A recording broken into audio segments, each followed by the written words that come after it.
আসসালামু আলাইকুম প্রিয় শিক্ষার্থীরা, কি অবস্থা সবার? কেমন আছো সবাই? আশা করি সবাই ভালো আছো, সুস্থ আছো। বায়োলজি আরও একটা ক্লাসে তোমাদের সবাইকে স্বাগতম।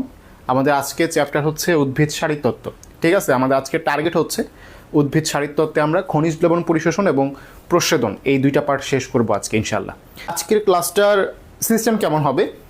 আমি প্রথমে হচ্ছে কিছু টপিক বেসিক ক্লিয়ার করে যে বোর্ডে লিখে লিখে বেসিক ক্লিয়ার করব। এরপর ওই টপিকটা বই থেকে দাগানো লাইনগুলো দেখায় দিব। ঠিক আছে, শুধু যে দাগানো লাইনগুলো রিডিং পড়াই দিব এরকম না। ঠিক আছে, আগে বেসিকটা ক্লিয়ার করে নিব। তো তোমরা মনে করো না যে ভাইয়া দাগানো বই কেন পড়াচ্ছেন না। আমি অনেকের দেখছি এটা, আমি আগে তো ট্যাবে পড়াইতাম। ট্যাবে আমি হচ্ছে তোমরা যারা ক্লাস নোট দেখছো বা আর্কাইভ ক্লাসগুলো দেখছো, আমি সব কিছু লিখে লিখে পড়াইতাম। তো একটা অবজেকশন আসতো যে ভাইয়া দাগানো বই কেন পড়ান না। তো দাগানো বই যে পড়াই না এমন কিন্তু না, আমি যা পড়াইছি ওইটা বইয়েরই পড়া। আমি জাস্ট কনসেপ্ট ক্লিয়ার করে পড়াচ্ছি। তো তোমাদের এটা ভাবার কারণ নাই যে আমি দাগানো বই পড়াচ্ছি না। যা পড়াবো তা থেকেই প্রশ্ন আসবে ইনশাল্লাহ।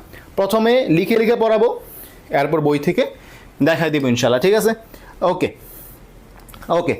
তো চলো আমরা হচ্ছে শুরুতে একটা গাছের চিত্র দেখব।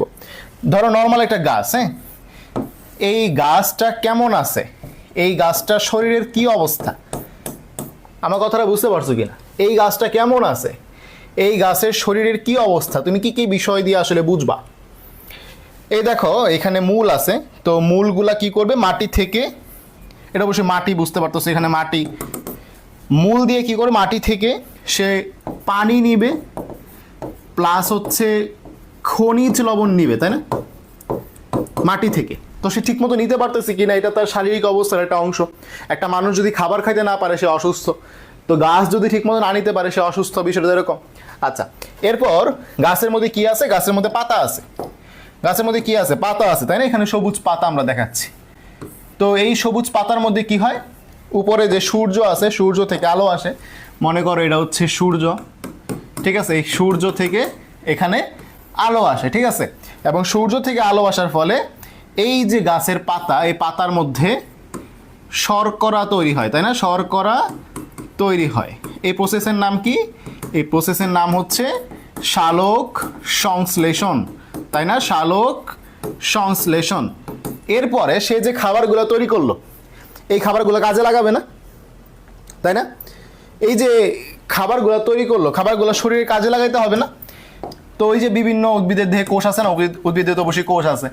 এই কোষগুলোর মধ্যে এই শর্করা জাতীয় খাবারগুলো যখন ভাঙবে তার নাম হবে শ্বসন, এবং শ্বসনের ফলে সে কি করবে, শক্তি বা অ্যাটিপি তৈরি করবে, তাই না, শক্তি বা অ্যাটিপি তৈরি করবে। তা আমি এখানে চারটা স্টেপের কথা আসলে বলছি, আমি এখানে চারটা স্টেপের কথা বলছি। কি কি স্টেপ ছিল এখানে? প্রথমে বলছি সে মাটি থেকে কি করবে, মাটি থেকে সে কি করবে, খনিজ লবণ এবং পানি গ্রহণ করবে। পাতার মধ্যে সূর্যের আলোর সাহায্যে সে হচ্ছে এবং পানির সাহায্যে সালোক সংশ্লেষণ করবে, এবং এইটা যখন নিজের শরীরে কাজে লাগাবে তখন তার নাম হবে শ্বসন, তাই না? তো আমাদের এই অধ্যায়ে এই যে আমি বললাম চারটা টপিক, এই চারটা টপিক তোমার পড়তে হবে। কথা বুঝতে পারছো? এখানে চারটা টপিক পড়তে হবে। তো এই যে চারটা টপিক, আমাদের চারটা টপিকের মধ্যে আজকের পড়া কি? আজকের পড়া হচ্ছে এই যে পানি এবং খনিজ লবণ পরিশোষণ, এটা একটা টপিক। এবং আরেকটা টপিক আছে, এই যে পাতা দেখতেছো, পাতা দিয়ে পানি বের হয়ে যেতে পারে, পানি বের হয়ে যেতে পারে। এই যে দেখতেছো কাণ্ড, কাণ্ড দিয়ে পানি বের হয়ে যেতে পারে। এই যে পানি বের হয়ে যাওয়ার প্রক্রিয়া, এর নাম হচ্ছে প্রচ্ছেদন। ঠিক আছে, এর নাম হচ্ছে প্রচ্ছেদন। এইটা হচ্ছে আমাদের অধ্যায়ের আরও একটা টপিক। এই দুইটা হচ্ছে আজকের টার্গেট, 1 এবং 2। ঠিক আছে, পরবর্তীতে সালোক সংশ্লেষণ হচ্ছে 3, শ্বসন হচ্ছে 4। আজকের টপিক হচ্ছে এইটা এবং এইটা। ঠিক আছে, তো আমরা খনিজ লবণ থেকে শুরু করতেছি ইনশাল্লাহ। তো আমরা একটা কথা বললাম মাত্রই যে উদ্ভিদ কি করে, উদ্ভিদের মূল আছে, তাই না, এটা হচ্ছে উদ্ভিদের মূল। উদ্ভিদ কি করে, মাটি থেকে পানি এবং খনিজ লবণ শোষণ করে। তো আমি দুইটা কথা বলছি এখানে, একটা হচ্ছে পানি, আরেকটা হচ্ছে খনিজ লবণ। খনিজ মানে কি? খনিজ মানে হচ্ছে যা মাটির নিচে থাকে, খনিজ মানে হচ্ছে যা মাটির নিচে থাকে। একটা বিষয় বুঝলাম। তো এই যে খনিজ লবণ সে গ্রহণ করে, কি হিসেবে গ্রহণ করে, একটা প্রশ্ন। এই খনিজ লবণ সে আয়ন হিসেবে গ্রহণ করে। কি হিসেবে গ্রহণ করে? আয়ন হিসেবে গ্রহণ করে। একটা প্রশ্ন আমাদের মনে থেকে যেতে পারে যে এই যে আয়নগুলা এগুলো তার কেন দরকার, আয়নগুলা কেন দরকার। আয়ন মানে কি, আয়নের মধ্যে কি মৌল আছে, আয়নের মধ্যে কি আছে, মৌল আছে। উদ্ভিদে এরকম 17টি, কয়টি, 17টি অত্যাবশ্যকীয় উপাদান বা মৌল প্রয়োজন উদ্ভিদের দেহের বৃদ্ধি ও স্বাভাবিক কার্যকলাপ চালানোর জন্য। এই যে আমি বললাম উদ্ভিদের বৃদ্ধি প্লাস স্বাভাবিক কার্যকলাপ, স্বাভাবিক কার্যকলাপ, এইটা যদি মানুষের সাথে তুলনা করি তাহলে মানুষের কি বৃদ্ধি ও স্বাভাবিক কার্যকলাপ শরীরের ভিতরে, এই জিনিসটাকে মানুষের ক্ষেত্রে বলে হিউম্যান ফিজিওলজি, আর উদ্ভিদের ক্ষেত্রে এই জিনিসটাকে বলে প্ল্যান্ট ফিজিওলজি। ফিজিওলজি মানে শরীরের অবস্থা, শারীরতত্ত্ব। কথা বুঝতে পারছো কিনা? ফিজিওলজি নামে কিন্তু একটা সাবজেক্ট আছে, মেডিকেলে উঠলে পড়তে হবে, কিন্তু মেডিকেলে চান্স পেলে কিন্তু পড়তে হবে। তো প্ল্যান্ট ফিজিওলজি এটা সম্পর্কে আইডিয়া দিছে হেলথ, এই বিজ্ঞানী নামটাও কিন্তু জানতে হবে। তাহলে এই যে বললাম উদ্ভিদের বৃদ্ধি ও স্বাভাবিক কার্যকলাপের জন্য মৌল মোট কয়টা লাগে? 17টা। 17টাকে আমি কি বলতেছি? অত্যাবশ্যকীয় উপাদান, অত্যাবশ্যকীয় উপাদান। এখন নেক্সট একটা প্রশ্ন মনের মধ্যে আসে, এই 17টা মৌল সে কি সব মাটি থেকে গ্রহণ করে? যেহেতু আমি মাটির দিক থেকে চিহ্ন দিছি যে মাটি থেকে কি সব গ্রহণ করে, পানি ও খনিজ লবণ? আনসার হচ্ছে না, মাটি থেকে সব গ্রহণ করে না, সে কিন্তু বায়ু থেকে 3টা গ্রহণ করতে পারে। বায়ু থেকে 3টা গ্রহণ করতে পারে। বায়ু থেকে কোন 3টা গ্রহণ করে? বায়ু থেকে গ্রহণ করে CHO, অ্যালডিহাইড মূলক দিয়ে মনে রাখবা, অ্যালডিহাইড মূলক, অ্যালডিহাইড এয়ার, অ্যালডিহাইড এয়ার। অনেকে আবার প্যাস লাগাই দেয় যে 3টা কি মাটি থেকে ছিল না বায়ু থেকে ছিল, তো মনে রাখবা কিভাবে, aldehyde air, aldehyde air. Aldehyde মানে কি? CHO, কার্বন, হাইড্রোজেন, অক্সিজেন বায়ু থেকে গ্রহণ করে, আর বাকি যে কয়টা সব গ্রহণ করে কোন জায়গা থেকে? মাটি থেকে। একটা পড়া গেল, ঠিক আছে। এখন এই যে বললাম মৌল 17টা, মানে মোট 17টা অত্যাবশ্যকীয় উপাদান আছে যা কি করে? উদ্ভিদ দেহের বৃদ্ধি ও স্বাভাবিক কার্যকলাপের ক্ষেত্রে সাহায্য করে। এই 17টা মৌলকে তুমি চাইলে 2 ভাগে ভাগ করতে পারবা। 17টা মৌলকে তুমি চাইলে 2 ভাগে ভাগ করতে পারবা। যেগুলো বেশি কাজে লাগে সেগুলোকে আমরা বলবো ম্যাক্রোমৌল, আর যেগুলো একটু কম হইলেও সমস্যা নাই সেগুলো হচ্ছে মাইক্রোমৌল। 17কে 2 ভাগ করলে কত হয়? 9 আর হচ্ছে 8। তাহলে 9 যেহেতু বেশি, ম্যাক্রো মানে কি বেশি কাজে লাগে, তার মানে এখানে সংখ্যা বেশি। মাইক্রো মানে কি এটা কম কাজে লাগে, তাহলে এখানে সংখ্যাও কম। বুঝতে পারছো? 17টা যে বললাম অত্যাবশ্যকীয় উপাদান, এগুলো আমি কি করছি? 2 ভাগে ভাগ করছি। 17টাকে আমি কি করছি? 2 ভাগে ভাগ করছি। একটা হচ্ছে ম্যাক্রো, একটা হচ্ছে মাইক্রো। ওকে, এই ম্যাক্রো এবং মাইক্রোর উদাহরণগুলো মনে রাখতে হবে। অনেকেই এই ম্যাক্রো মনে রাখার জন্য যে ট্রিকটা ফলো করে সেটা হচ্ছে MGকে ক্যাফে দিয়া সামথিং মনে রাখো, কিন্তু আমি তোমাদের বলবো এই ক্যাফে পড়বা না। ক্যাফে কেন পড়বা না? ক্যাফে পড়লে এখানে আয়রনটা চলে আসে, আয়রন কিন্তু ম্যাক্রোমৌল না। এই জন্য যেটা পড়তে পারো, MGকে killed for nice chops, nice chops, এটা পড়তে পারো। MGকে কিল্ড ফর নাইস চপস মানে কি? MG মানে ম্যাগনেসিয়াম, বুঝতেছো 1 নাম্বার। কে মানে হচ্ছে পটাশিয়াম, বুঝতে পারতেছো 2 নাম্বার। কিল্ড মানে পড়বা ক্যালসিয়াম, কিল্ড মানে ক্যালসিয়াম, ঠিক আছে। কিল্ড মানে ক্যালসিয়াম 3 নাম্বার। নাইস, এই যে নাইট্রোজেন দেখতেছো 4 নাম্বার। তারপর দেখো এই যে carbon, hydrogen, oxygen, phosphorus, sulphur, এই যে 9টা, এগুলো কি? এগুলো হচ্ছে ম্যাক্রোমৌল, ঠিক আছে। এগুলো হচ্ছে ম্যাক্রোমৌল। এখন এখানে ঝামেলা আছে, আমি কি বলছি ম্যাক্রোমৌল কয়টা? 9টা। কিন্তু ঘাস জাতীয় যে উদ্ভিদগুলা, ঘাস জাতীয় উদ্ভিদগুলার জন্য ঘাসের দুনতার সাথে সিলিকন, ঘাস জাতীয় উদ্ভিদের জন্য সিলিকন হচ্ছে একটা ম্যাক্রোমৌল। তাইলে যদি প্রশ্ন করে ঘাসের ক্ষেত্রে ম্যাক্রোমৌল কয়টা, ঘাসের ক্ষেত্রে ম্যাক্রোমৌল হচ্ছে 10টা। কোন 10টা? নর্মাল 9টা প্লাস একটা হচ্ছে সিলিকন, এই হচ্ছে 10টা। যদি প্রশ্ন করে ম্যাক্রোমৌল কয়টা, যদি প্রশ্ন করে ম্যাক্রোমৌল কয়টা, আনসার হচ্ছে 9টা। মাইক্রোমৌল কয়টা, আনসার হচ্ছে 8টা। কোনটি ম্যাক্রোমৌল এখান থেকে আনসার করবা, কোনটি মাইক্রোমৌল এর বাইরে যেগুলো সেটা। ঘাস উদ্ভিদের ক্ষেত্রে ম্যাক্রোমৌল কোনটি? সিলিকন, বাইরে এগুলো মাইক্রো দিয়ে দিবে। ঘাস উদ্ভিদের ক্ষেত্রে ম্যাক্রোমৌল কয়টি? 10টি। আমার কথাটা বুঝতে পারছো? আমার কথা বুঝতে পারছো?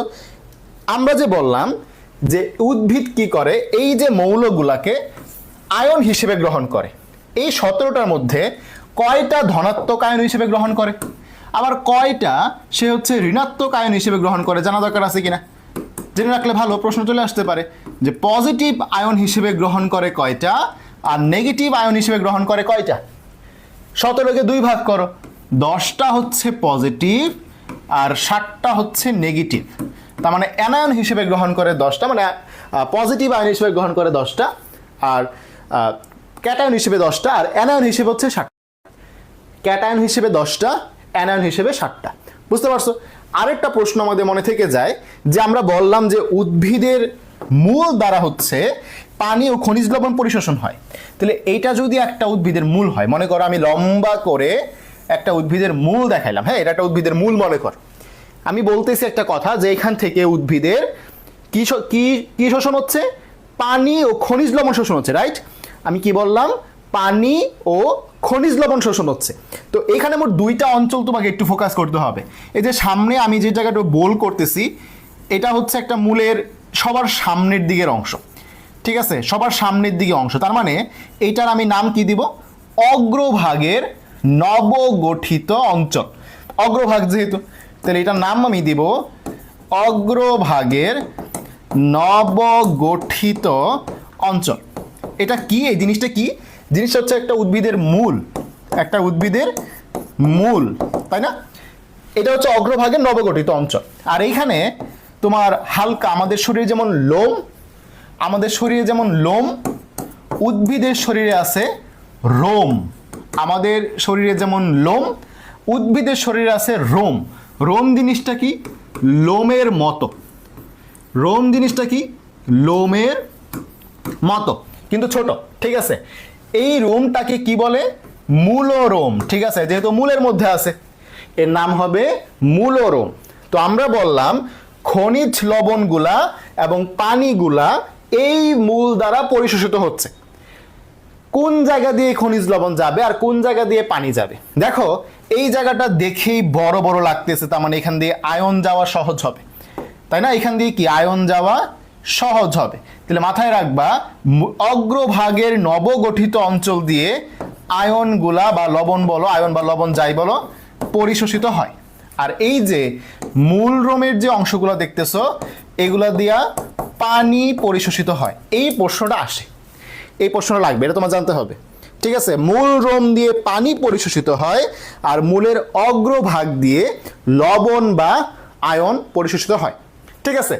আরেকটা প্রশ্ন তোমার জানতে হবে, সেটা হচ্ছে আমরা বললাম যে মোট 17টা মৌলের মধ্যে বা 17টা আয়ন বলতে পারো, 10টা আয়ন হচ্ছে পজিটিভ, 60টা আয়ন হচ্ছে নেগেটিভ। এগুলো শোষিত হয়।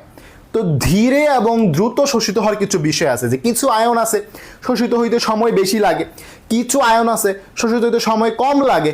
তো এই যে কোনটি দ্রুত এবং কোনটি ধীরে শোষিত হয়, এই জিনিসটাও তোমাকে জানতে হবে। আমরা এই পাশে লিখবো দ্রুত যেগুলো শোষিত হয়, এই পাশে লিখবো যেগুলো ধীরে শোষিত হয়। এই টপিকটা থেকে মেডিকেলে কয়েকবার প্রশ্ন আসছে, এই জন্য আমি এখানে স্টার দিয়ে দিচ্ছি, ঠিক আছে? কয়েকবার প্রশ্ন আসছে। দ্রুতর মধ্যে একটা জানতে হবে পজিটিভ, একটা জানতে হবে কি নেগেটিভ, আবার ধীরের মধ্যে একটা জানতে হবে পজিটিভ, একটা জানতে হবে নেগেটিভ। আমি তোমাকে ট্রিক দিয়ে দিচ্ছি। দেখো আমি তোমাকে 2টা আয়নের কথা বললাম, একটা আয়ন হচ্ছে পটাশিয়াম আয়ন আর একটা আয়ন হচ্ছে ক্যালসিয়াম আয়ন। এখানে ছোট কোনটা? পটাশিয়াম হচ্ছে 19তম মৌল, তার মানে এটা হচ্ছে ছোট। এবং আমরা জানি ছোট বাচ্চারা কি ধুমধাম দৌড়ায়, তাই না? খুব দ্রুত দৌড়াইতে পারে, এই জন্য পটাশিয়াম দ্রুত শোষিত হয়, এভাবে মনে রাখবা। আর ক্যালসিয়াম যেহেতু বড়, সে কি ধীরে শোষিত হবে। এটা 19, এটা 20, তার মানে কি ছোটটা দ্রুত শোষিত হবে। একই কথা আমি যদি বলি নাইট্রেট এবং সালফেট, তোমাকে 2টা মৌল দিলাম, নাইট্রেট এবং সালফেট, 2টা কি বলে যৌগমূলক দিলাম। এই 2টার মধ্যে কোনটা দ্রুত আর কোনটা ধীরে যাবে? দেখো এইখানে চার্জ হচ্ছে 2-, এখানে চার্জ হচ্ছে শুধু মাইনাস, তার মানে সেম কথা, এটা কিন্তু ছোট। তাহলে ছোটটা কি দ্রুত শোষিত হবে। এইভাবে তুমি মনে রাখতে পারো। তোমার কাছে যদি অন্য কোনো ট্রিক থাকে তুমি ফলো করো, কোনো সমস্যা নাই, বাট আমি এইভাবে মনে রাখতাম। তো দ্রুত এবং ধীরের বিষয়টা ক্লিয়ার। আমি ক্লাসের শুরুতে একটা কথা তোমাদের বলে নিয়েছিলাম যে উদ্ভিদের এই লবণগুলো কেন দরকার।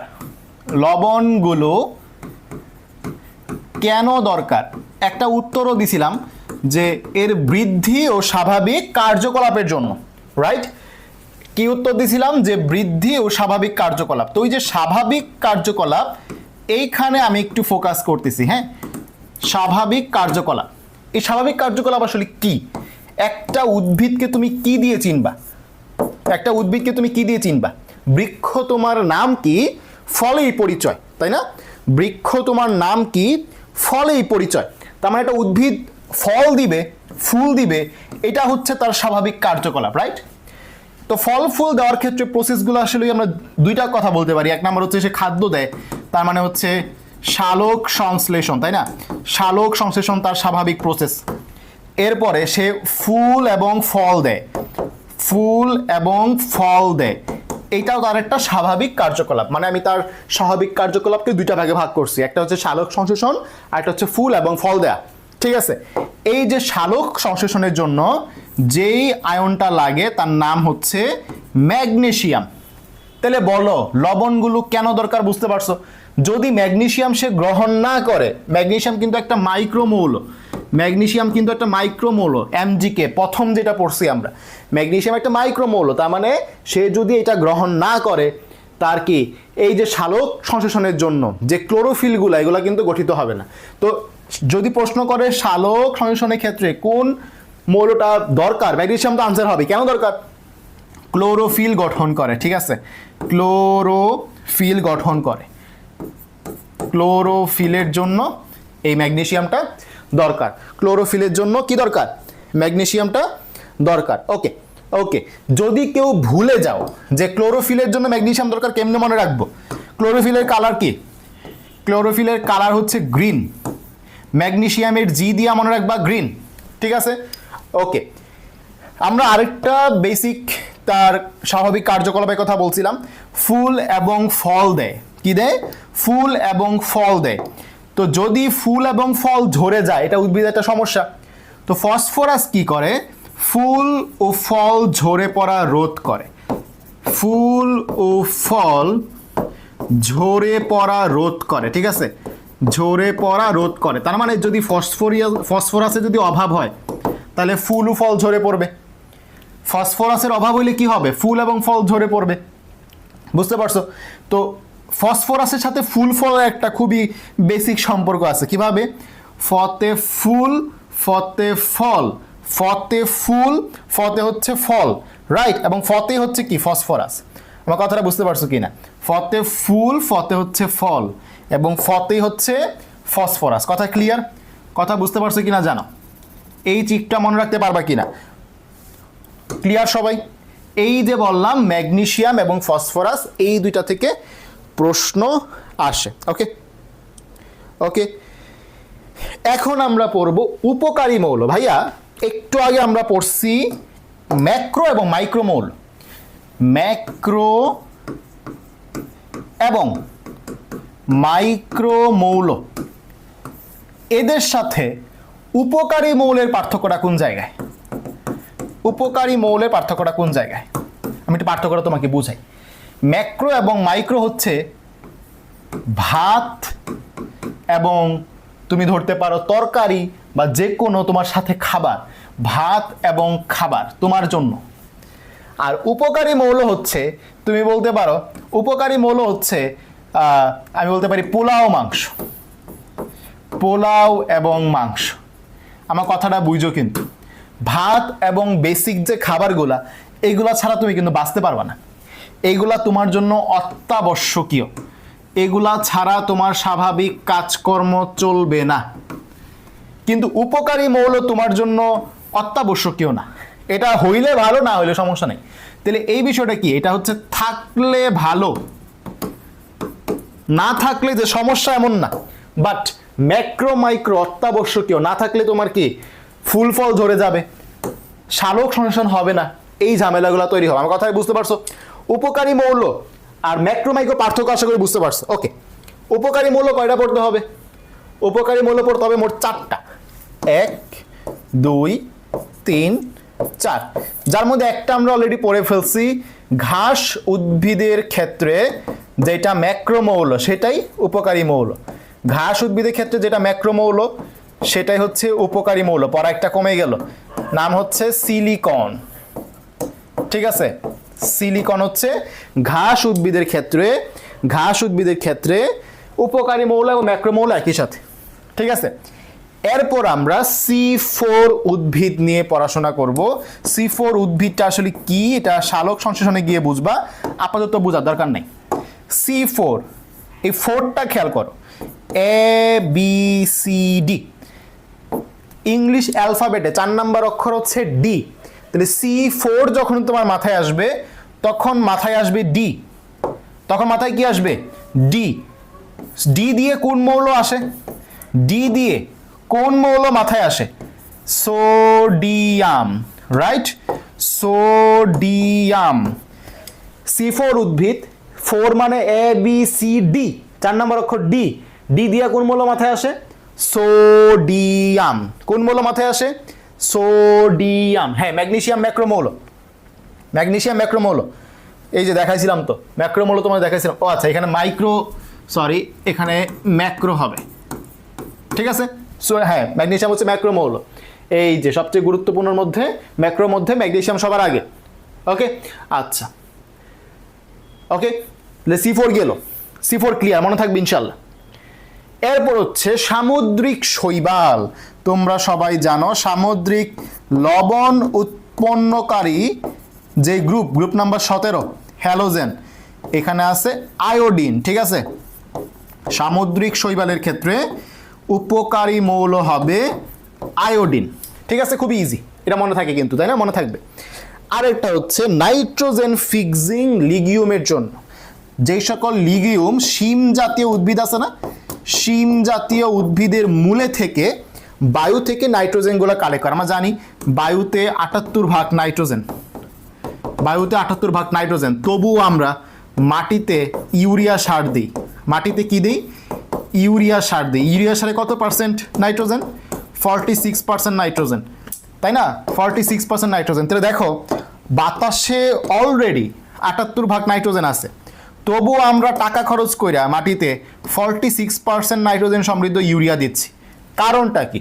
কারণ উদ্ভিদগুলা এই মাটির নাইট্রোজেনগুলাকে সংবন্ধন করতে পারে না। কে পারে? এই যে নাইট্রোজেন ফিক্সিং যে লিগিউমগুলো আছে এরা পারে। তারা কি করে? শিম জাতীয় যে উদ্ভিদগুলো এর মূলের মধ্যে থাকে, তারপর হচ্ছে বায়ু থেকে কালেক্ট করে দেয়। মিথজীবী সম্পর্ক, বুঝতে পারছো? মিথজীবী বন্ধুত্বপূর্ণ সম্পর্ক। ওকে, তো নাইট্রোজেন ফিক্সিং যে লিগিউমগুলো আছে এদের জন্য হচ্ছে আমাদের উপকারী মৌল কোবাল্ট। ঠিক আছে, কোবাল্ট। ঠিক আছে, এটা মুখস্থ রাখতে হবে তোমার। এই হচ্ছে উপকারী মৌল 4টা, খুবই গুরুত্বপূর্ণ লাগবে। ঠিক আছে, এই পড়া যদি যায়, এরপরে আমাদের প্রশ্ন আসে যে এই যে খনিজ লবণগুলো, এগুলো পাবো কেমনে মাটি থেকে? টপিকের নাম হবে খনিজ লবণের প্রাপ্যতা। ঠিক আছে, খনিজ লবণের প্রাপ্যতা মানে এগুলো মাটি থেকে উদ্ভিদের মধ্যে যাবে কিভাবে, প্রাপ্যতাটা কিভাবে হবে।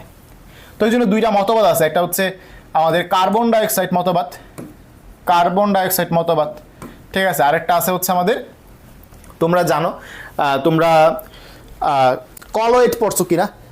আঠালো থাকে কলয়েড, ওই কলয়েডের সাহায্যে কন্টাক্ট এক্সচেঞ্জ মতবাদ। তো কন্টাক্ট হয়তো অনেক আছে, আননোন লাগতে পারে।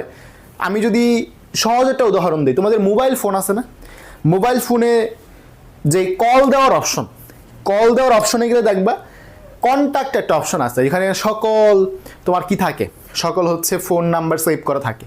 তো এই যে কন্টাক্ট মানে কি? সংস্পর্শে থাকা, যোগাযোগে থাকা, সেই কন্টাক্ট। এখন বুঝতে পারছো? কন্টাক্ট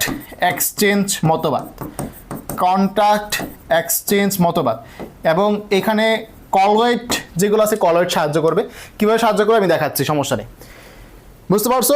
আমাদের টপিকের নাম হচ্ছে খনিজ লবণের প্রাপ্যতা। এটার মধ্যে 2টা মতবাদ আছে, একটা হচ্ছে কার্বন ডাইঅক্সাইড মতবাদ, একটা হচ্ছে কন্টাক্ট এক্সচেঞ্জ মতবাদ। তো আমি কার্বন ডাইঅক্সাইড মতবাদটা বাম পাশে দেখাচ্ছি। এটা মনে করো উদ্ভিদের মূল। ঠিক আছে, উদ্ভিদের মূল। তো উদ্ভিদের মূলের মধ্যে অবশ্যই এখানে কোষ আছে, তো কোষের মধ্যে কন্টিনিউয়াসলি শ্বসনের ফলে কি তৈরি হয়? কার্বন ডাইঅক্সাইড তৈরি হয়, রাইট? এটা কোষ, যেহেতু মূল তো কোষ আছে না এখানে, তো কোষের মধ্যে শ্বসনের ফলে কি তৈরি হয়? কার্বন ডাইঅক্সাইড তৈরি হয়, তাই না? এই কার্বন ডাইঅক্সাইডগুলা যখন মূলের মধ্যে পানির সাথে যোগ হয়, পানি কোত্থেকে আসলো, মূল তো কন্টিনিউয়াসলি পানি নিতেই আছে, পানির সাথে যখন যোগ হয় তখন একটা অস্থায়ী অ্যাসিড তৈরি হয় যার নাম হচ্ছে কার্বনিক অ্যাসিড। এই কার্বনিক অ্যাসিড খুবই দুর্বল, তো এটা ভেঙে যায়, এটা ভেঙে কি হয় H+ তৈরি করে এবং এই যে আমাদের HCO3- এই বাইকার্বনেট আয়ন তৈরি করে। তো যেহেতু মূলের ভিতর আয়নগুলা এক্সট্রা আসছে, বেড়ে গেছে, মূলের ভিতরে আয়নের অধিক্য তৈরি হয়েছে, তো এই জন্য কী হয় H+ বাইরে চলে আসে, ভিতরে বিনিময়ে পটাশিয়াম চলে যায়। আবার এই যে HCO3 বাইকার্বনেট বাইরে চলে আসে, বিনিময়ে ভিতরে ক্লোরাইড আয়ন প্রবেশ করে। তো দেখো কার্বন ডাইঅক্সাইডের কারণে উদ্ভিদ নতুন দুইটা মৌল পাইল, তাই না? এই জন্য এই মতবাদের নাম হচ্ছে কার্বন ডাইঅক্সাইড মতবাদ। কথা বুঝতে পারছো? এখান থেকে প্রশ্ন কীরকম আসতে পারে যে কার্বন ডাইঅক্সাইড মতবাদ অনুসারে কোন আয়নগুলোর এক্সচেঞ্জ হয়, কোন অ্যাসিড তৈরি হয়, এরকম প্রশ্ন আসতে পারে। অথবা ডিরেক্ট জিজ্ঞেস করতে পারে খনিজ লবণের প্রাপ্যতার মতবাদ কয়টি, দুইটা, কার্বন ডাইঅক্সাইড মতবাদ, কন্ট্যাক্ট এক্সচেঞ্জ মতবাদ। ঠিক আছে, বুঝতে পারছো? ওকে, এটা নিয়ে আশা করি কোনো সমস্যা নাই। এখন হচ্ছে আমরা যাব কন্ট্যাক্ট এক্সচেঞ্জ মতবাদ। সেম, এটা একটা মূল মনে করো, আর এটা হচ্ছে একটা কলয়েড দানা। তোমাদের একটা মনে প্রশ্ন আসতে পারে কলয়েড আবার কি? কলয়েডকে ভাঙলে দুইটা অংশ পাওয়া যায়, একটা হচ্ছে কলা আর একটা হচ্ছে অয়েড। এই কলা আবার সেই সাগর কলা না, এই কলা হচ্ছে আঠা, আর অয়েট মানে হচ্ছে মতো। এরকম অয়েট তোমরা এর আগে অনেকগুলো শুনছো। কোথায় শুনছো? ভিরয়েট শুনছো, অণুজীব অধ্যায়ে। সাইক্লয়েড, টিনয়েড, গ্যানয়েড শুনছো কিনা বলো? সাইনুসয়েড শুনছো? সাইনোসয়েড শুনছো? কলয়েড তো এখানে বললাম। এই যে এগুলা বায়োলজিতে বিভিন্ন জায়গায় শুনছো কিনা বলো? এরপর তোমরা নগ্নবীজি আবৃতবীজি অধ্যায় কোরালয়েড মূল পড়ছো। কোরালয়েড, কোরালের মতো দেখতে। তাহলে অয়েট মানে হচ্ছে মতো, অয়েট মানে হচ্ছে মতো, অয়েট মানে কি? মতো। ঠিক আছে, তাহলে আঠার মতো, যাকে আমরা বলতেছি আঠালো, এটা হচ্ছে কলয়েড। ঠিক আছে, এটা হচ্ছে কলয়েড দানা, আর এটা হচ্ছে উদ্ভিদের মূল। এই কলয়েড দানা যেহেতু আঠালো, এটা কি করে? উদ্ভিদের মূলে এসে অ্যাটাচ করে। উদ্ভিদের মূলে এসে কি করে? এটা এখানে এসে অ্যাটাচ করে, এটা এখানে এসে অ্যাটাচ করে, এটা হচ্ছে কলয়েড। তো এর যেই গা দেখতেছো, এই গায়ের মধ্যে যেহেতু আঠার মতো, এখানে পটাশিয়াম আয়ন লাগানো থাকে, আর এখানে ক্লোরাইড আয়ন লাগানো থাকে, আর ভিতরে থাকে হচ্ছে H+ আয়ন, ভিতরে থাকে হচ্ছে HCO3 মানে নেগেটিভ আয়ন। এরা কি করে? তখন কাঁপে, এরকম কাঁপে, মূলও কাঁপে, কলয়েডও কাঁপে। যখন এদের কম্পন সমান হয়ে যায়, কম্পন যখন সমান হয়ে যায়, তখন কাঁপার ফলে এটা ভিতরে চলে আসে, এটা বাইরে চলে যায়, এটা ভিতরে চলে আসে, এটা বাইরে চলে যায়। এগুলো হচ্ছে বিভিন্ন বিজ্ঞানীরা বিভিন্ন মতবাদ দিছে। যেমন পরমাণু মডেলের ক্ষেত্রে দেখতে পারছো রাদারফোর্ড একটা মডেল দিছে, বোর একটা মডেল দিছে। এরকম খনিজ লবণের প্রাপ্যতার জন্য তারাও কিছু মডেল দিছে, কার্বন ডাইঅক্সাইড মতবাদ দিছে, কন্ট্যাক্ট এক্সচেঞ্জ মতবাদ দিছে, যে এইভাবে আয়নগুলো এক্সচেঞ্জ হইতে পারে, এরকম তারা মতবাদগুলো দিছে। বুঝতে পারছো? তো এইখানে জিজ্ঞেস করতে পারে যে কলয়েড এখানে কোন আয়নগুলো লাগানো থাকে, কোন আয়ন এক্সচেঞ্জ হয়, এগুলো প্রশ্ন জিজ্ঞেস করতে পারে। ঠিক আছে, এই পর্যন্ত যা কিছু পড়াইছি আশা করি কোনো সমস্যা নাই। তো আমি একটু বই থেকে দেখাই দিই যে আমরা কোন পর্যন্ত পড়াইলাম। ঠিক আছে, প্রথমে এখানে দেখাই, দেখো আমরা শুরুতে আলোচনা করছি অধ্যায় কী কী আছে। তারপর হচ্ছে এখানে শুরুতে অত্যাবশ্যক মৌল সম্পর্কে আলোচনা করছি, ম্যাক্রো মাইক্রো। ঠিক আছে, শোষণ কিভাবে হয়, দ্রুত ধীরে, লবণগুলো কেন দরকার, উপকারী মৌল, ঠিক আছে, প্রাপ্যতা, এই পর্যন্ত আমরা পড়াইছি। তো চলো বই থেকে দেখিনি সব ওকে কিনা আমাদের। হালসের কথা বলছি, স্টিফেন হালসের কথা, প্ল্যান্ট ফিজিওলজি, 17টা অত্যাবশ্যক উপাদান, কোনগুলা মাটি থেকে বলে দিছি 17টা, বাকিগুলো সব বায়ু থেকে।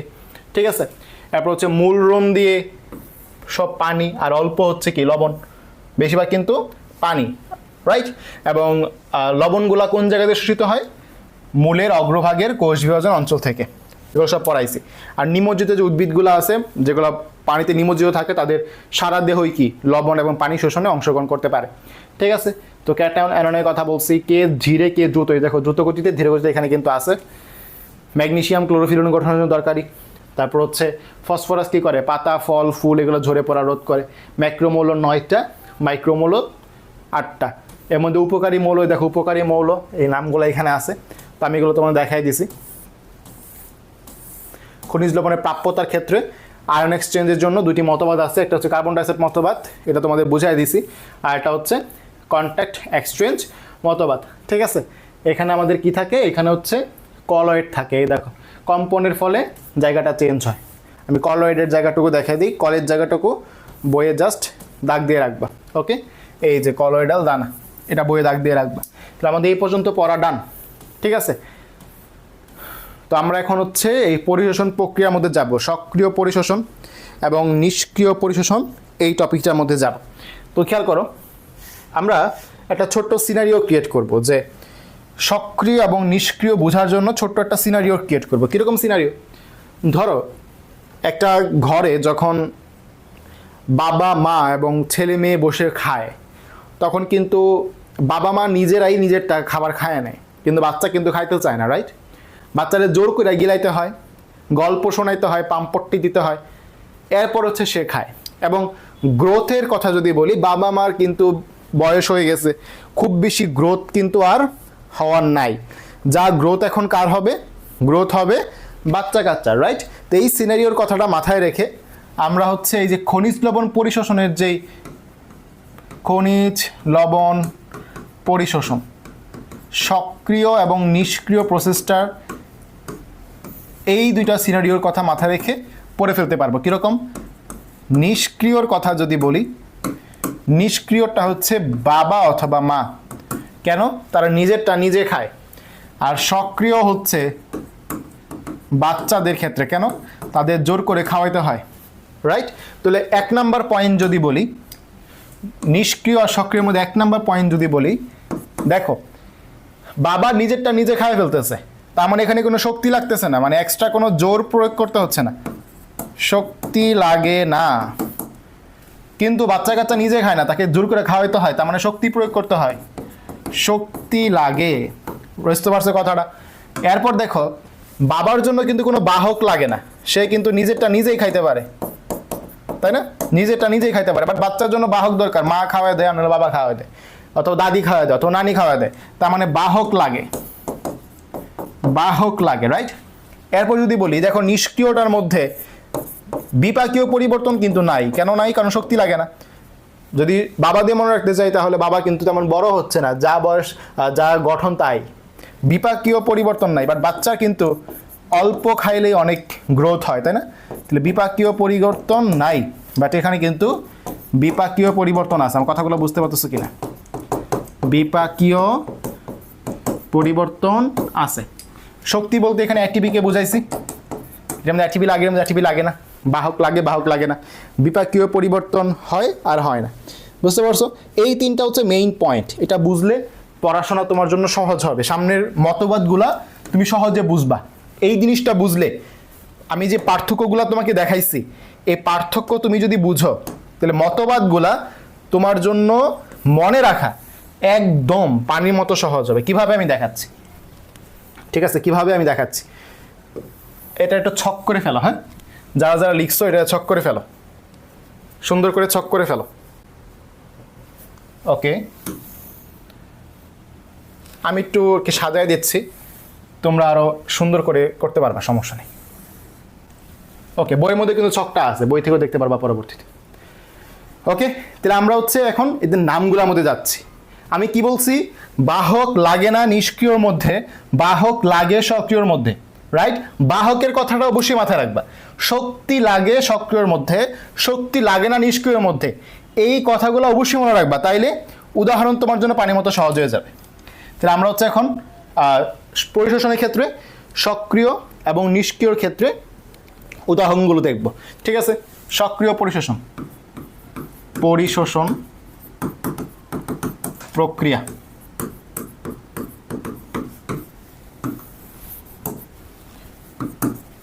সক্রিয় পরিশোষণ, নিষ্ক্রিয় পরিশোষণ। এইখানে 1 নাম্বার লুন্ডেগর মতবাদ, এখানে নিয়ে কিছু কথাবার্তা বলবো একটু পরে। লুন্ডেগর মতবাদ, এটার অপর নামটা জানা তোমার জন্য জরুরি। অপর নামটা হচ্ছে সাইটোক্রোম পাম্প মতবাদ। ঠিক আছে? সাইটোক্রোম পাম্প মতবাদ, কথাটা বুঝো। সাইটোক্রোম পাম্প মতবাদ, এইখানে এই যে বেচারা সাইটোক্রোমটা দেখতেছো এটা হচ্ছে বাহক। এখন তুমি আমাকে বলো বাহক লাগে কোন প্রসেসে, সক্রিয় নাকি নিষ্ক্রিয়? সক্রিয়। তাহলে হইল কি না এটা সক্রিয়? মুখস্থ করতে হবে। যে নাম জানে সে অটোমেটিক বুঝে যাবে এটা কার আন্ডারে, রাইট? 2 নাম্বার, প্রোটন অ্যানায়ন কো ট্রান্সপোর্ট। কি বললাম? প্রোটন অ্যানায়ন কো ট্রান্সপোর্ট।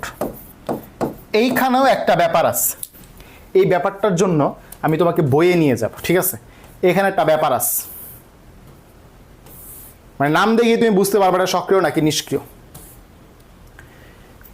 3 নম্বর পয়েন্টটা দেখো, 3 নম্বর পয়েন্ট দেখো, ক্যাটায়ন এবং অ্যানায়ন শোষণ একই সাথে হয়, আর এখানে কি একই সাথে হয় না।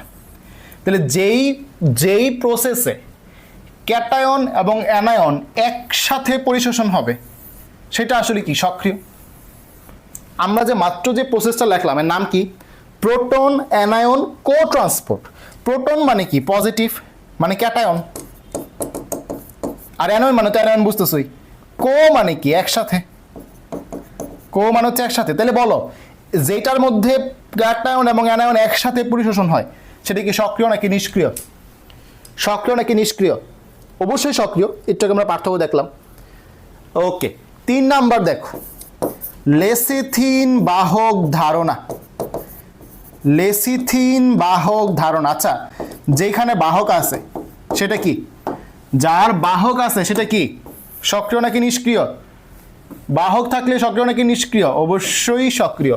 তাহলে বুঝতে পারছো এই 3টা নাম তুমি যে মুখস্থ করতে হবে না, এই 3টা নাম তুমি কিন্তু এমনি পারবা, রাইট? আমার কথা ক্লিয়ার? 3টা নাম যে এমনি পারবা, কথা ক্লিয়ার? এখন হচ্ছে নিষ্ক্রিয়গুলার নাম সবচেয়ে কমন তোমার কাছে পরিচিত। 1 নাম্বার ব্যাপন প্রসেস, ব্যাপন প্রক্রিয়া। 2 নাম্বার ব্যাপক প্রবাহ বা ম্যাস ফ্লো, এগুলো নোট করো, হ্যাঁ? বড় অধ্যায় তো নোট করে পড়লে অধ্যায়টা গোছানো থাকবে। 3 নাম্বার ডোনেন সাম্যাবস্থা, এগুলো ব্যাখ্যা দিব, টেনশন নেই। ডোনেন সাম্যাবস্থা। আর 4 নাম্বার হচ্ছে আমাদের আয়ন বিনিময়, ঠিক আছে? আয়ন বিনিময়, আয়ন বিনিময়। ওকে, এখন আমরা নিষ্ক্রিয় থেকে ব্যাখ্যাগুলো শুরু করবো, যেহেতু নিষ্ক্রিয়গুলো সহজ।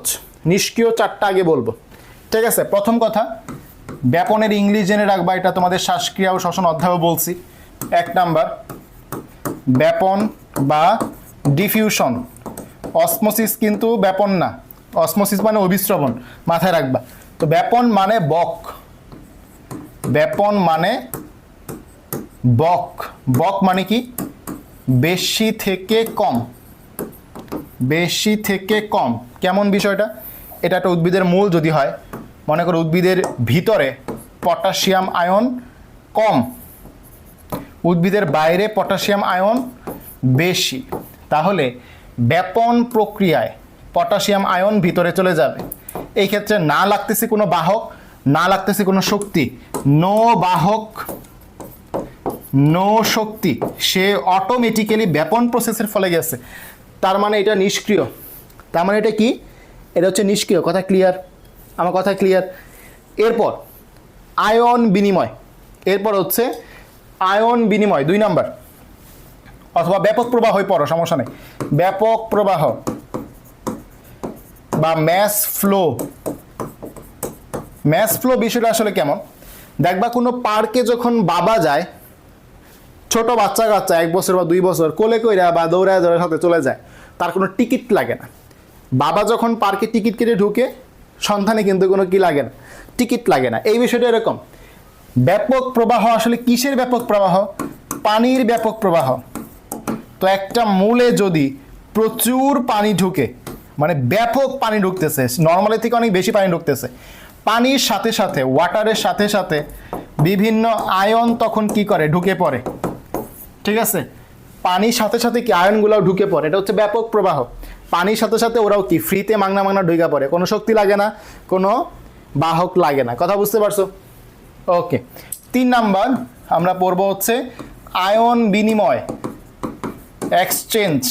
এটা আসলে বিষয়টা কি, মনে করো মূলের ভিতরে H প্লাস বেশি, OH মাইনাস বেশি, মূলের বাইরে পটাশিয়াম বেশি, আবার ওই দিয়ে হচ্ছে তোমার মনে করো ক্লোরাইড বেশি। তো এখানে তোমার জিজ্ঞেস করবে কোন আয়নগুলো আসলে এক্সচেঞ্জ হয়। হাইড্রোজেনের সাথে পটাশিয়াম, মানে প্লাসের সাথে প্লাস, মাইনাসের সাথে মাইনাস, এর মাথায় রাখতে হবে। তো এখানে H প্লাস চলে যাবে, পটাশিয়াম চলে আসলো, এই যে বিনিময় হইলো, এটাকে বলতেছে আয়ন বিনিময়। কোনো শক্তি লাগবে না, কোনো বাহক লাগবে না, তারা নিজেদের মধ্যে কি এক্সচেঞ্জ করে নিচ্ছে। কথা বুঝতে পারছো? 4 নাম্বার যেটা, এইটা একটু বুঝতে হবে, ডোনেন সাম্যাবস্থা একটু বুঝতে হবে। এটা আমি এখান থেকে পড়ায়া বই থেকেও দেখাবো। ডোনেন সাম্যাবস্থা এখান থেকে একটু ঘুরে ফিরে প্রশ্ন করা সম্ভব, অন্যগুলা থেকে ঘোরানো সম্ভব না, বাট এটার মধ্যে ঘোরানো সম্ভব। তো ডোনেন নাম দেখে কি মনে হইতেছে? একজন বৃদ্ধ লোক, তাই না? একজন বয়স্ক বা বৃদ্ধ লোক হচ্ছে ডোনেন। তো আমাদের এই গল্পটা হচ্ছে বৃদ্ধ লোককে নিয়ে, ঠিক আছে? গল্পটা কি নিয়ে? বৃদ্ধ লোককে নিয়ে। তো একটা ঘর আছে, ঠিক আছে? ঘর মানে হচ্ছে একটা কোষ। এই ঘরের মধ্যে এই বৃদ্ধ লোকটা বসে থাকে, যেহেতু উনি চলাফেরা করতে পারে না, অসুস্থ মানুষ, তো উনি কী করে? ঘরের ভিতর বসে থাকে। তো তার বিভিন্ন নাতিপুতি আছে, নাতিপুতিরা মাঝে মাঝে শহর থেকে তার সাথে দেখা করতে আসে। নাতিপুতিরা কি করে? শহর থেকে তার সাথে দেখা করতে আসে, ঠিক আছে? এই হচ্ছে ঘটনার থিম, ঠিক আছে? ঘটনার থিম হচ্ছে এটা, যে ঘরের ভিতর একটা বৃদ্ধ লোক, নাম হচ্ছে ডোনেন, সে বসে থাকে, সে অসুস্থ, চলাফেরা করতে পারে না। আর নাতিপতি সে হচ্ছে বাইরে থেকে কি এলাকায় ঘুরতে আসে। কেন ঘুরতে আসে এটা একটু বুঝতে হবে, কারণ বৃদ্ধ লোক যখন একটা থাকে তার কি মন খারাপ থাকে, রাইট? তাকে প্রশমিত করার জন্য, মানে তাকে একটু খুশি করার জন্য, প্রশমিত করার জন্য নাতিপুতিরা বাইরে থেকে আসে। আচ্ছা, বৃদ্ধ মানে কি? সে বয়স্ক হয়ে গেছে, সে কি এখন পজিটিভ নাকি নেগেটিভ? সে হচ্ছে নেগেটিভ আয়ন। নাতিপুতিরা যেহেতু ইয়াং এজ, তার মানে তারা হচ্ছে পজিটিভ আয়ন। এখন একটু ঘটনাটা বুঝো। কোষের ভিতরে কিছু অব্যাপনযোগ্য আয়ন থাকে। অব্যাপনযোগ্য মানে কি? যারা বাইরে যেতে পারবে না, অসুস্থ। তো এই অব্যাপনযোগ্য আয়নগুলো হচ্ছে নেগেটিভ আয়ন, অ্যানায়ন। এদেরকে প্রশমিত করার জন্য কোষের বাইরে থেকে কিছু পজিটিভ আয়ন আসে, যাকে আমরা নাতি বলতেছি। এখান থেকে প্রশ্ন কেমন হইতে পারে সত্যমিথ্যা হইলে, যে অব্যাপনযোগ্য আসলে কোনটা, আয়ন নাকি ক্যাটায়ন, অ্যানায়ন নাকি ক্যাটায়ন? অব্যাপনযোগ্য হচ্ছে অ্যানায়ন। বাইরে থেকে কে আসে? ক্যাটায়ন। কথা বুঝতে পারছো? কোষের ভিতরে কোনটা থাকে, বাইরে থেকে কোনটা আসে, এগুলো গুরুত্বপূর্ণ। তো এটা বইয়ে কেমনে আসে আমি একটু দেখাই দিই, তোমরা হয়তো বা গুরুত্ব দিয়ে খেয়াল করো নাই, আমি এখানে দেখাই দিচ্ছি।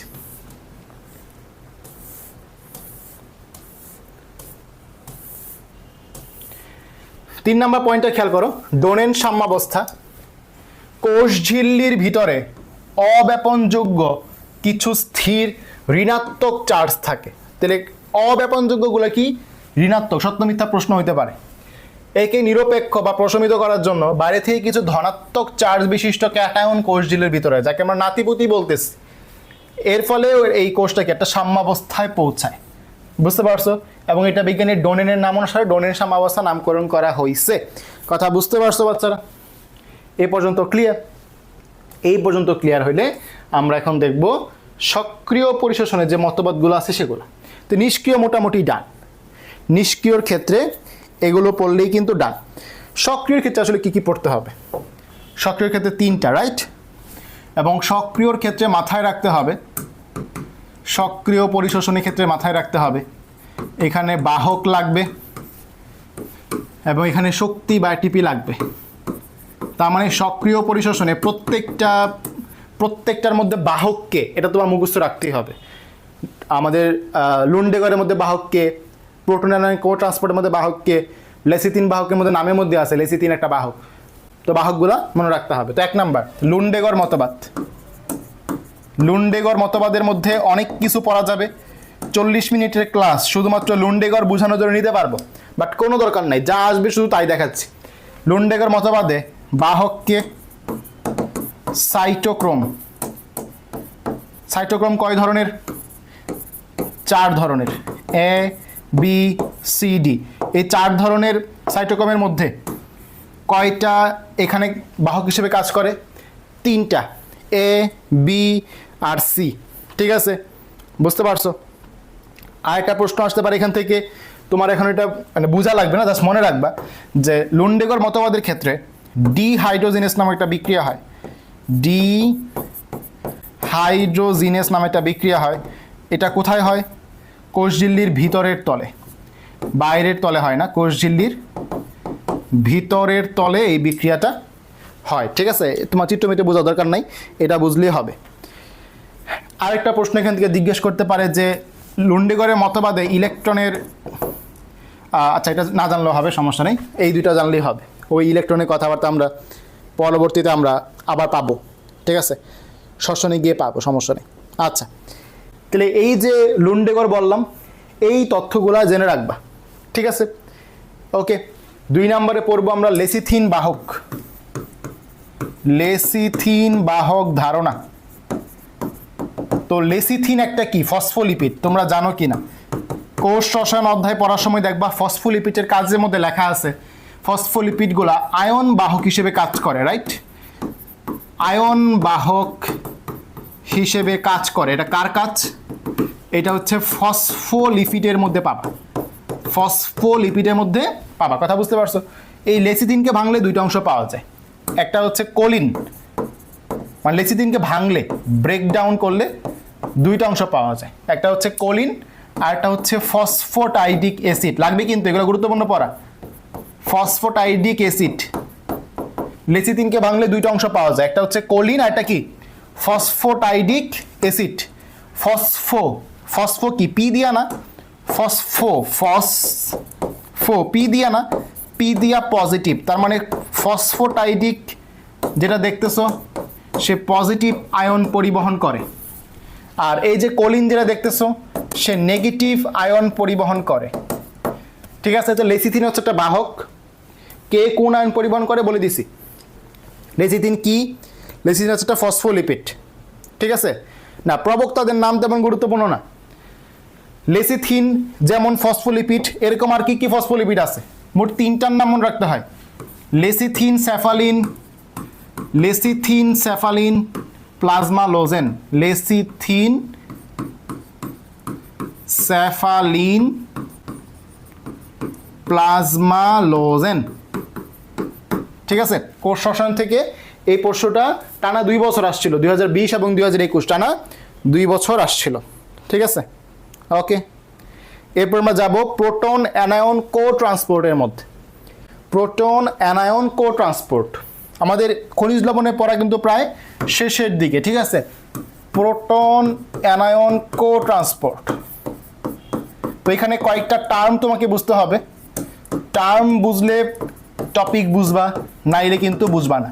কি কি টার্ম? 1 নাম্বার হচ্ছে পিএইচ গ্রেডিয়েন্ট। গ্রেডিয়েন্ট মানে পার্থক্য, তাহলে পিএইচ এর পার্থক্য। 2 number electrochemical gradient. Electrochemical gradient মানে তড়িৎ রাসায়নিক যে পার্থক্য। 3 নাম্বার হচ্ছে প্রোটন পাম্প। প্রোটন পাম্প, এই 3টা টার্ম যদি বুঝো তুমি এই থিওরিটা বুঝবা, মানে প্রোটন অ্যানায়ন কো ট্রান্সপোর্টটা তুমি বুঝবা। ঠিক আছে, ওকে। তো খেয়াল করো, এইটা হচ্ছে একটা কোষঝিল্লি। হ্যাঁ, এটা কোষঝিল্লির বাইরের দিক, এটা কোষঝিল্লির ভিতরের দিক। ঠিক আছে, একটা হচ্ছে কোষঝিল্লির বাইরের দিক, একটা হচ্ছে কোষঝিল্লির ভিতরের দিক। এটা হচ্ছে ভিতরে, এটা হচ্ছে বাইরে। তো কোষের ভিতরে কি আছে? H+ বা প্রোটন আছে, নাম কি? প্রোটন অ্যানায়ন কো ট্রান্সপোর্ট। তো কোষঝিল্লির মধ্যে কিছু অ্যাটিপি আছে, যেগুলো অ্যাটিপি ভেঙে, অ্যাটিপি কিসের উপস্থিতিতে ভাঙে? অ্যাটিপিএইচ। অ্যাটিপিএইচ নামক এনজাইমের উপস্থিতিতে ভাঙে। ঠিক আছে, কার উপস্থিতিতে ভাঙে? অ্যাটিপিএইচ এনজাইমের উপস্থিতিতে ভেঙে এডিপি প্লাস ইনঅর্গানিক ফসফেট তৈরি করে।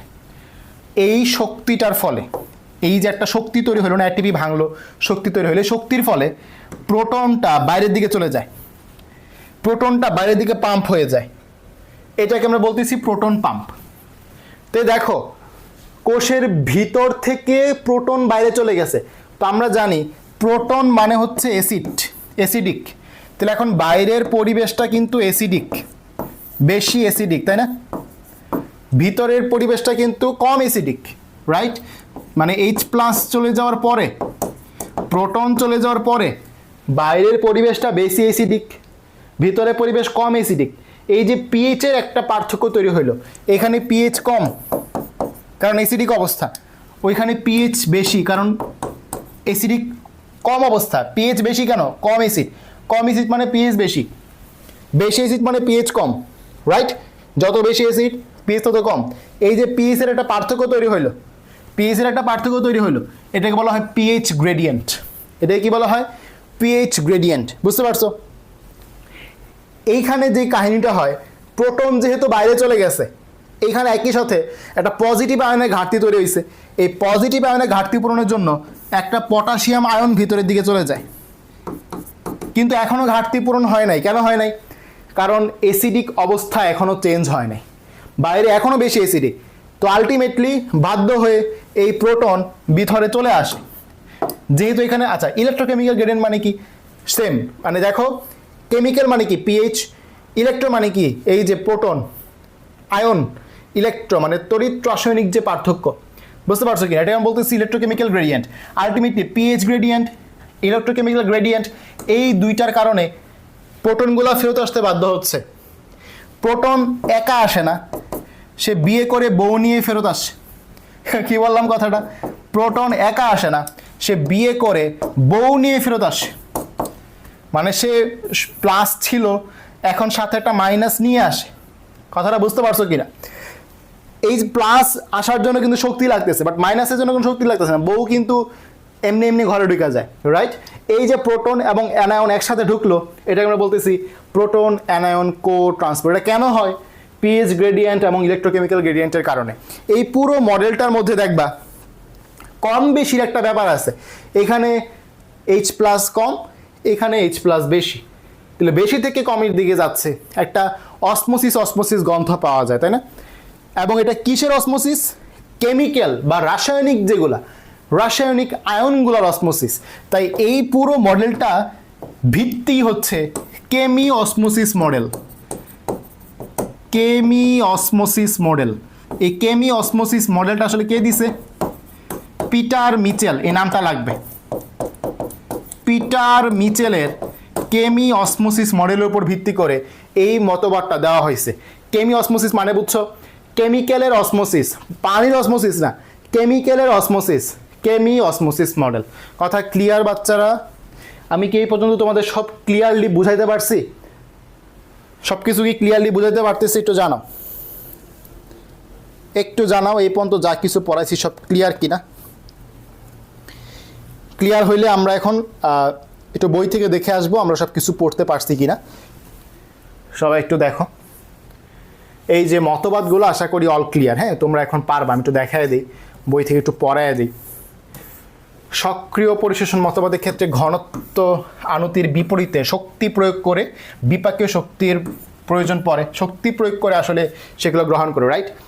এবং এই দেখো 1 নাম্বার হচ্ছে আমরা দেখতেছি লুন্ডেগর মতবাদ, সাইটোক্রোম পাম্প মতবাদ বলা হয়। সাইটোক্রোমটা হচ্ছে এখানে বাহক, বাহক হচ্ছে সাইটোক্রোম, ঠিক আছে? আচ্ছা, আরেকটা বিষয়, আমরা কিন্তু এখানে বাহকটা দেখি না, এখানে কিছু প্রোটিন বাহক থাকে। হ্যাঁ, কি থাকে? এখানে কিছু প্রোটিন বাহক থাকে, কিছু প্রোটিন বাহক থাকে যা কিনা এই আয়নগুলোকে পরিবহন করে নিয়ে যায়, ঠিক আছে? কিছু প্রোটিন বাহক থাকে। আচ্ছা, এটা বুঝতে পারছো? এরপর হচ্ছে তোমার আমরা বলছিলাম ডিহাইড্রোজেনেস বিক্রিয়া কোথায় হয়? ভিতরের তলে, রাইট? এই দেখো কোষঝিল্লির ভিতরের তলে ডিহাইড্রোজেনেস এনজাইমের ফলে বিক্রিয়া হয়, ডিহাইড্রোজেন এনজাইম ক্রিয়া করে। এই যে এটা কিন্তু তোমার হচ্ছে জিজ্ঞেস করতে পারে। ওকে, এরপর হচ্ছে তোমার প্রোটন অ্যানায়ন কো ট্রান্সপোর্ট। এখানে খেয়াল করো, এটা হচ্ছে ইলেকট্রোকেমিক্যাল গ্রেডিয়েন্ট সৃষ্টির মাধ্যমে। তারপর হচ্ছে এদের কিছু প্রোটিন নির্দিষ্ট আয়নের বাহক হিসেবে কাজ করে, বাহকটাকে নির্দিষ্ট কিছু প্রোটিন এটিপিএস এনজাইমের ফলে এটিপি ভেঙে শক্তি নির্গত হয়, যার ফলে কোষের বাইরের দিকে চলে যায়, এটাকে প্রোটন পাম্প বলা হয়। বলছি কিনা? তারপর এখানে কি তৈরি হয়? ইলেকট্রোকেমিক্যাল গ্রেডিয়েন্ট তৈরি হয়, বলছি, রাইট? এই দেখো পিটার মিচেলের কেমি অসমোটিক মডেল। আরেকটা জিনিস তোমাদের মনে প্রশ্ন আসতে পারে, প্রোটন মোটিভ ফোর্স মানে কি? যেই মোটিভেশনে প্রোটন ভিতরে আসে তার নাম প্রোটন মোটিভ ফোর্স। আমরা কাজ করার জন্য মোটিভেশন দরকার হয়, আগ্রহ দরকার হয়। তো যেই মোটিভেশন বা যেই মোটিভের ফলে প্রোটন ভিতরে আসে তার নাম প্রোটন মোটিভ ফোর্স। এটা কী জন্য আসে? ইলেকট্রোকেমিক্যাল গ্রেডিয়েন্টের ফলে আসে। বুঝতে পারছো? আশা করি বুঝতে পারছো। ওকে, লেসি 3 ভাগ পড়াই দিছি। বেনেট ক্লার্কের নাম পড়তে পারো, তেমন গুরুত্বপূর্ণ না। নিষ্ক্রিয় ক্ষেত্রে এগুলো সব পড়াই দিছি, বই পড়লে বুঝতে পারবা। ওকে, এই ছকটাও কিন্তু পড়া হয়ে গেছে, তোমরা পড়লেই বুঝতে পারবো। আমাদের লাস্ট হচ্ছে এখানে প্রভাবকটা বাকি আছে। হ্যাঁ, প্রভাবকটা আমি সাজায় দিচ্ছি। কেমি অসমোসিস মডেল হচ্ছে কেমিক্যালের অসমোসিস। ঠিক আছে ভাইয়া, কার্বন ডাইঅক্সাইড মতবাদটা আরেকবার বলেন। ওকে, কন্ট্যাক্ট এক্সচেঞ্জ মতবাদটা আরেকবার বলেন। আচ্ছা, মোটামুটি ভালো রিকোয়েস্ট আসছে তোমাদের কার্বন ডাইঅক্সাইড মতবাদ আর কন্ট্যাক্ট এক্সচেঞ্জ মতবাদের মধ্যে, তাই তো? আচ্ছা, আমি এটা দেখা দিচ্ছি, 2 মিনিটে একবার দেখা দিচ্ছি, সমস্যা নেই। কার্বন ডাইঅক্সাইড মতবাদ মানে কি? কার্বন ডাইঅক্সাইডের সাহায্যে কীভাবে সে আয়নগুলো পাচ্ছে। কোষের ভিতরে শ্বসন হচ্ছে, কন্টিনিউয়াসলি শ্বসন হচ্ছে। কোষের মধ্যে কি হয়? শ্বসন হয়। শ্বসনের ফলে কি তৈরি হয়? কার্বন ডাইঅক্সাইড তৈরি হয়। কার্বন ডাইঅক্সাইড এটা যেহেতু মূলের মধ্যে পানি যাচ্ছে, কার্বন ডাইঅক্সাইড পানির সাথে বিক্রিয়া করে কার্বনিক অ্যাসিড তৈরি করে, H2CO3। যেহেতু এটা দুর্বল অ্যাসিড, এটা ভেঙে H+ এবং HCO3- তৈরি করে। যেহেতু দুর্বল অ্যাসিড, বুঝতে পারছো কিনা? দুর্বল অ্যাসিড ভেঙে যাবে, প্রোটন এবং বাইকার্বনেট আয়ন তৈরি করবে। তো কোষের ভিতর প্রোটন বেড়ে গেছে, বাইকার্বনেট বেড়ে গেছে, এগুলো বের করতে হবে। তো প্রোটনটা বাইরে চলে যায়, পটাশিয়াম আয়ন ভিতরে চলে আসে, বাইকার্বনেট বাইরে চলে যায়, ক্লোরাইড আয়ন ভিতরে চলে আসে। এই যে একটা এক্সচেঞ্জ হইলো, এটাকে আমরা বলতেছি কার্বন ডাইঅক্সাইড মতবাদ। কথা বুঝতে পারছো? আর যেটা হচ্ছে তোমার কন্ট্যাক্ট এক্সচেঞ্জ মতবাদ, এখানে কলয়েড থাকে। কলয়েড মানে হচ্ছে আঠার মতো। এই কলয়েডটা কি হয়? উদ্ভিদের মূলের গায়ে এসে লাগে। কলয়েডাল যে দানাগুলো আছে উদ্ভিদের মূলের গায়ে এসে লাগে। কলয়েডের গায়ে কিছু আয়ন থাকে, মূলের ভিতরে তো আয়ন আছে, এগুলো তখন কাঁপতে থাকে, কাঁপে। এই কম্পনের ফলে যখন কম্পনটা সমান হয়ে যায়, ওভারল্যাপ হয়। তখন ওভারল্যাপ মানে কি? বাইরে থেকে আয়ন ভিতরে চলে যায়, ভিতর থেকে আয়ন বাইরে চলে আসে। এইটাই হচ্ছে তোমার কন্ট্যাক্ট এক্সচেঞ্জ মতবাদ। কন্ট্যাক্ট এক্সচেঞ্জ কেন? কন্ট্যাক্ট মানে কি? সংস্পর্শে বিনিময় মতবাদ। সংস্পর্শে এসে কলয়েডটা মূলের সংস্পর্শে আসছে, যেহেতু সে আঠালো, সংস্পর্শে এসে বিনিময় করছে, আয়নগুলো বিনিময় করছে, সংস্পর্শে বিনিময় মতবাদ। কথা বুঝতে পারছো? ওকে, তাহলে আমরা যদি এই পড়াটা বুঝে থাকি, এখন হচ্ছে প্রভাবকগুলো দেখব। প্রভাবক খুবই ইজি, হ্যাঁ, প্যারা নাই, খুব ইজি। আমি জাস্ট সাজায় দিব, তোমাদের বুঝাই দেবো বিষয়টা কেমনে মনে রাখতে হয়, বাসায় পড়লে এমনি পারবা। প্রভাবকের ক্ষেত্রে আমরা এখানে দেখবো হচ্ছে নাম, ঠিক আছে, মানে কে হচ্ছে প্রভাবকের জন্য দায়ী। আর হচ্ছে তোমার এইখানে লিখবো হচ্ছে এই প্রভাবকের ফলে খনিজ লবণ পরিশোষণ বাড়ে নাকি কমে, বাড়ে নাকি কমে। খনিজ লবণ পরিশোষণটা এই প্রভাবকের ফলে বাড়ে নাকি কমে। আমার কথাটা বুঝতে পারছো কিনা? প্রভাবক পড়ার স্টাইলটা বুঝো কিন্তু। আলোর প্রভাব মানে আলো বুঝতেছো, লাইট, সরি আলো না, আমি বলতেছি এখানে তাপমাত্রা প্রথমে বলবো। হ্যাঁ, প্রথমে তাপমাত্রাটা বলবো, তাইলে তোমরা একটু বুঝতে সহজ হবে। তাপমাত্রাটা বুঝছো। মানুষ যখন বেশি তাপমাত্রা হয়, গরম যখন বেশি লাগে, মানুষ পানি বেশি খায় না কম খায়? বলো, মানুষ পানি বেশি খায় না কম খায়? নিজেই বলো, আনসার করতে পারবা। যদি তাপমাত্রা বেশি থাকে অবশ্যই পানি বেশি খায়। তো পানি বেশি খাওয়া মানে কি? পানির সাথে সাথে খনিজ লবণও যাবে, তাহলে আলটিমেটলি খনিজ লবণ পরিশোষণ কি বেড়ে যাবে। তাপমাত্রা বেশিটা ক্লিয়ার। এখন দেখো, তাপমাত্রা বেশি মানে কি? রোদ বেশি, রোদ মানে কি? আলো। তাহলে যদি আলো থাকে, আলো তাপমাত্রার সাথে এরা রিলেটেড কিনা? রিলেটেড। তার মানে আলো বাড়লে কি খনিজ লবণ পরিশোষণ বাড়ে পরোক্ষভাবে। এটা হচ্ছে পরোক্ষভাবে বাড়ে, আর এটা হচ্ছে প্রত্যক্ষভাবে। এই জন্য আগে এটা পড়াইলাম, ঠিক আছে? পরোক্ষভাবে বাড়ে আলো যদি বাড়ে, বুঝতে পারছো? এরপর হচ্ছে তোমার আয়নের ঘনমাত্রা, এটা খুবই গুরুত্বপূর্ণ। আয়নের ঘনমাত্রা, মনে করো মাটিতে অনেক আয়ন, তাহলে অবশ্যই খনিজ লবণ পরিশোষণ বাড়বে, কারণ আয়ন বেশি মানে কি? বেশি বেশি উদ্ভিদের ভিতরে যাবে, রাইট? আরেকটা হচ্ছে শ্বসনিক বস্তু। শ্বসনিক বস্তুকে তুমি শক্তির সাথে তুলনা করতে পারো। শ্বসনিক বস্তু যদি কমে যায় মানে তার শক্তি কমে গেছে, অবশ্যই খনিজ লবণ পরিশোষণ কমে যাবে, কারণ সে খাওয়ার মতো শক্তি নাই, খাবে কেমনে? খাওয়ার মতো শক্তি না থাকলে খাবে কেমনে? আমার কথাটা বুঝতে পারছো? কনসেপ্ট বুঝো, পড়া ক্লিয়ার হয়ে যাবে। সেম কথা অক্সিজেনের ক্ষেত্রে। যদি আমি বলি অক্সিজেন কম, একটা মানুষের যদি অক্সিজেন স্যাচুরেশন কমে যায় তার হাঁপানি শুরু হয়ে যাবে না? একই কথা উদ্ভিদের ক্ষেত্রে, অক্সিজেন কমে গেলে তার খনিজ লবণ পরিশোষণ কমে যাবে। এই পর্যন্ত সবগুলা সিম্পল ছিল, এগুলা সিম্পল। এখন হচ্ছে আসল পড়া 6 নাম্বার, আয়নের বাধা। একটা আয়নের ফলে আরেকটা আয়নের বাধা পায়। কিভাবে বাধা পায়? ক্যালসিয়াম এবং ম্যাগনেসিয়াম, বুঝো কিন্তু, ক্যালসিয়াম এবং ম্যাগনেসিয়াম দুইটা একসাথে মিলে জোড়া বেঁধে, ক্যালসিয়াম এবং ম্যাগনেসিয়াম মিলে পটাশিয়াম শোষণকে বাধা দেয়, মানে শত্রুতামি করে। পটাশিয়াম শোষণকে কি করে? বাধা দেয়। আবার ইন্ডিভিজুয়ালি, শুধুমাত্র যে তারা দুইজন মিলে বাধা দেয় এরকম না, ইন্ডিভিজুয়ালি ক্যালসিয়াম আবার ম্যাগনেসিয়ামকে বাধা দেয়। ক্যালসিয়াম ম্যাগনেসিয়ামকে বাধা দেয়, মানে ক্যালসিয়াম বড় তো সে বাধা দেয়। কথা বুঝতে পারছো? তাহলে কে কাকে বাধা দেয় বুঝতে পারছো? ক্লিয়ার এই পর্যন্ত? এটা একটা ছকের মধ্যে নিয়ে এসে পড়বা। ওকে, ছকের মধ্যে নিয়ে এসে পড়লে পড়াগুলো সহজ হবে।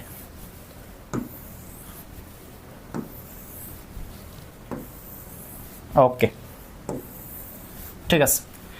তো এই হচ্ছে আমাদের প্রভাবক, এবং এর মাধ্যমে খনিজ লবণ পরিশোষণের পড়া আসলে শেষ। তোমরা এখন বই পড়লে আশা করি ক্যাচ করতে পারবা।